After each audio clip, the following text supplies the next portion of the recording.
This is our first raffle. This is the drawing for the $100 Publix gift card for Tales for Tatas.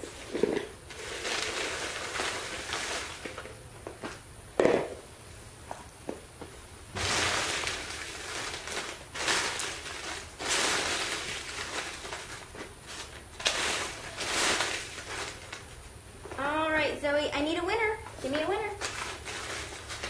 Thank you. What do you have? Oh my God! It's Lulu from CT. Lulu. Kiss. Good job. Lulu. Luann Bieberly. Good job, Zoe. Good winner. Yes. Good winner. Gotta show him. Luann Bieberly. Lulu from CT. Yay!